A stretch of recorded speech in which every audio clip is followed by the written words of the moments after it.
hit it with the hammer a few more times. I didn't get it. I'm going to. Okay, good. Randy, hold on. Randy, come here. Hey, don't hit the quarter panel, Kevin. That good bite, man? Yeah. So Kevin's got the hammer here. And Randy has walked outside the building. Kevin, this is what happens to me every time I break out a hammer. And it's a rubber hammer.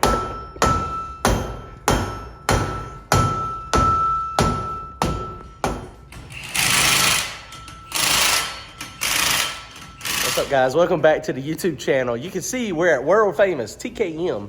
Randy's hot rod is going on the dyno. We made it. He was able to make it happen. Kevin was able to work us in. Appreciate Kevin doing that. Y'all comment, like, and subscribe. Check this out, guys. So I don't know if y'all know, TKM, the Kevin Mullins is in the house.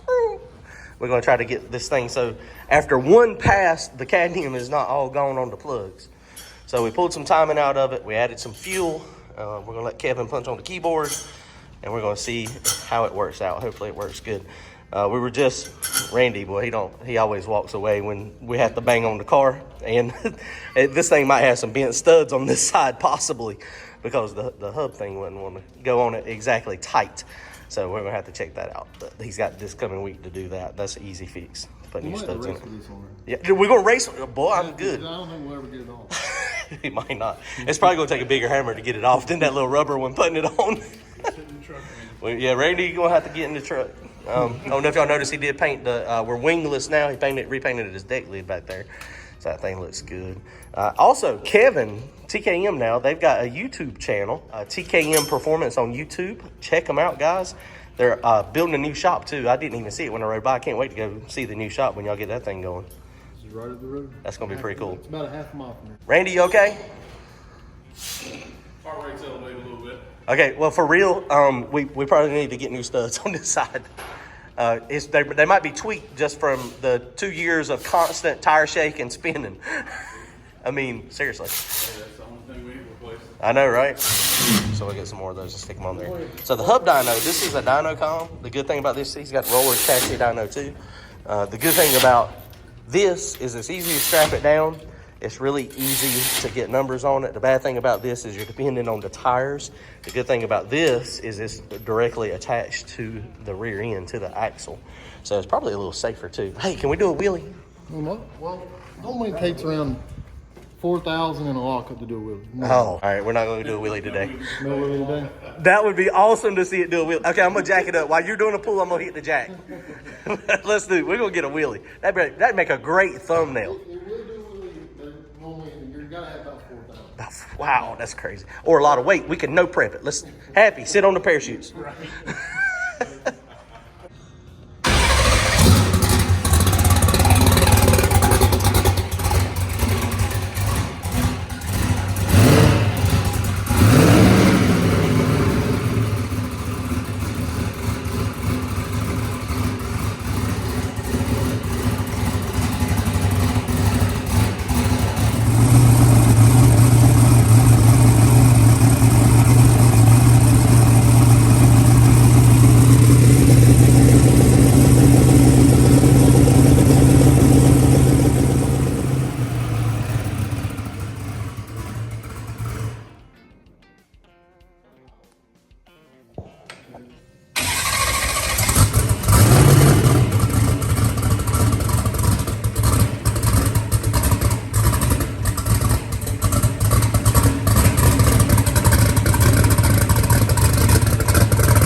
2645 off the rip. God, boy, look, you see that? Or am I reading that wrong? Did I read that wrong?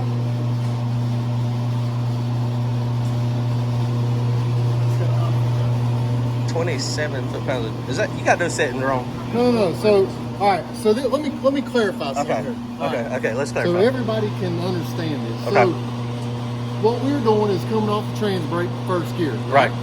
So the question is, what is your torque converter doing?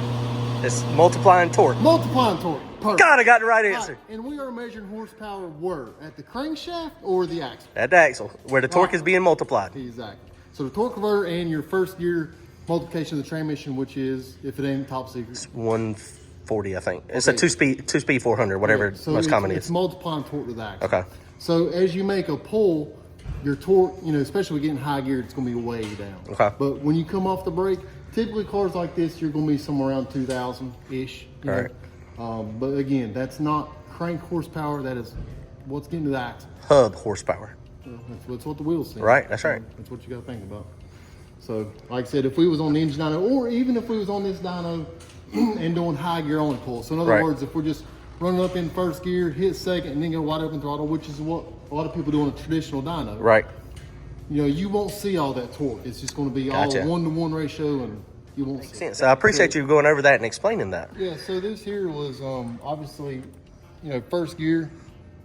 I turn this off, I go to speed. And I think it did Anyways, shift. You went right to the shift. Right. It shifts and I let out. So, and if I remember right on your data, it shifted at 2.8, and that was the same tune-up. Right, same tune-up. Yep. Because when I tune these things, we do it here.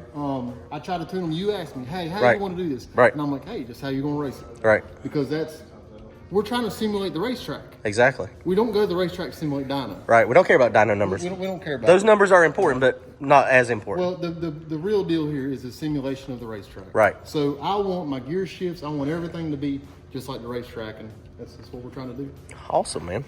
2,643 horsepower. So, Okay, I get excited about numbers. So let's take a look at the plugs, see if we can make them happy and keep on going with it. Maybe all the cadmium is on the plugs. Maybe we can shove the crank with it for you, right? Randy, where's Randy? Randy. Randy keeps talking about blowing the heads off of it. Blowing the heads Kevin is talking about shoving the crank through the floor. off. We can do both. Okay, well, Randy. So we're going to snatch all the plugs out of it real fast, see how the cadmium looks. Awesome, man. Awesome. All right, guys. So Kevin is looking at the tune-up stuff. For the most part, the plugs look pretty good. We did a little bit of individual cylinder correction on it, but one of the things I have never really messed with that he's doing now is he is scaling these so that they kind of spread apart. See how they look? I paid attention to it, but I hadn't really paid attention to it. They're on top of each other up there at the top because it's on an auto scale.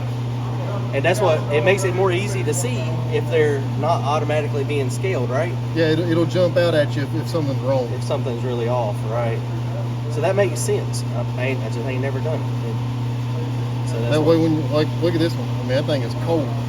super cold. Well, compared according to the EGT. According to the EGT, there. And now the depth of the EGT probe in the cylinder and the placement in the tube, that makes a difference in numbers too, though, right? Oh, it's huge. I mean, the plug is the gospel. That's right. This is just sort of a guideline. That's right. So if we know if the plugs all look good and that one's reading 892, if we make that thing read 1200 like the rest of them, it will probably burn it up. So we've got to make sure the plugs are accurate. So let's look at the plugs. So like I was saying, we got the tune-up is much, much better. Now the pull was a little bit shorter, but the cadmium is there on every one of these. And so these two, I added a little bit of fuel. That right there, the air fueler is reading 2.6 on that pull. And we're wondering if possibly that is incorrect, because that right there is looking pretty good. So the cadmium is there. So we're very happy. So it made good power. It did end up making 45 pounds of boost at the top, which that's quite a bit of boost. Yeah, so that is good horsepower. I think it's good. So we're going to tune it a little bit, do some more individual, and see, make a full pull here. The scaling, you can see much difference. So number 6 and number 2. Okay, now look, you know which two pistons I put in it? Which two? Take a guess. 6 and 2. Yes. Oh, shit. That's the two I put pistons in. So let's go look at the end of, well, let's get those plugs real close. And because maybe we've got it, maybe I got it way too fat and timing took out of it. Just plugs, putting all the plugs in. What does it look like under car? Is it pretty dry? Sealed up and raceable. Let's go, baby. We ain't got no oil leaks.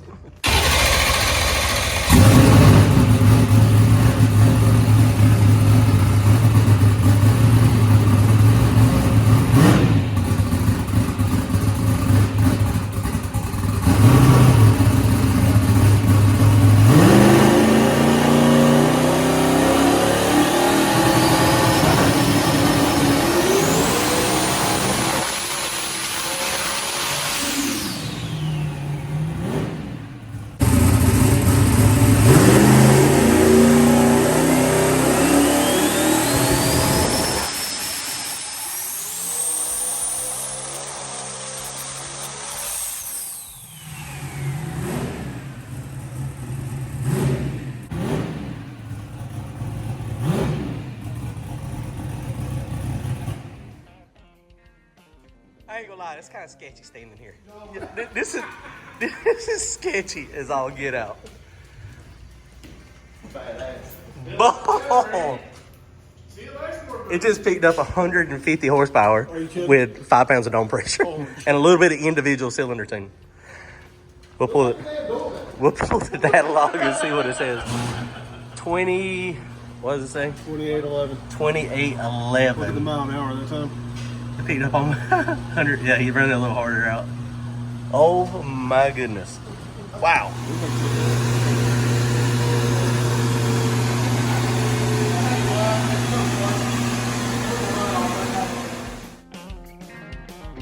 All right, guys, so here is the second pull. The blue line is the second pull there.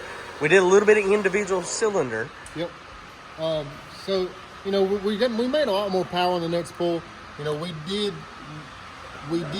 a couple things. You put 5 more on the dome. Right, which it only gave us, like, 1 pound to boost. Yeah, So. it wasn't hardly anything. Right. So, really, in all reality, I don't think the motor's really making any more power. Right. I just run it a little further is Right. why it's showing more power. Gotcha. Yeah, that's the difference. And these being at different spots, that's how the motor was accelerating. I mean, if that was back over here at the same spot, that would be just a tad higher. And this is going to be your gear change here. Right, that's right. You know, right around 2.8 in the run, which is typically where it does. Right. So, and then we run this thing just over 4 seconds, or right around 4 seconds in the run. I mean, that's a doggone pass. That's I mean, a pass. that is a pass. I mean, we expect this thing to go. I mean, it's got the horsepower to go 14s, 4.0s, and that's where you were at. That's what it's got to be. And then my data log over there shows the same thing. We had 5,500 pounds of fuel in it. Yeah. And when you do that math, when you look at it, I mean, we're close. It's got to be real close. I think you're a lot better shape than you were. And the air fuel ratio is reading 2.3. Yeah, and just like we was talking earlier, I think that's a skew number. You think it's a skew number, but it's just a number. It's just a reference. That's right. What the plugs look good, so I think we're going to let it ride. I mean, all the cadmium is there. I mean, it's showing a little bit of heat on it, but not much. I mean, before, like, legit, like, one pull and all the cadmium was going off the base ring and it was going down to threads. And that was with the air fuel ratio 2930. And that's why, with myself, I was battling. I'm going, the oxygen sensor's telling me it should be right. The plug is telling me I've lost my mind, which we also took 3 degrees of timing out of it. I mean, we could put a degree or two of timing in it to see if it likes it. But I think we got a raceable combination right now. The plugs look pretty close. Pretty close. Yeah, right. I mean, so I think, Randy wants to get a 3,000 horsepower number, but I think we're good. I mean, we're close enough. We're at 2810 on the dyno, on the hub dyno. So I think we should roll it back in the box and we go into Darlington next weekend. There you go. Let's go, baby. Thank you, Kevin. Appreciate it. Y'all go check him out. TKM Performance on YouTube.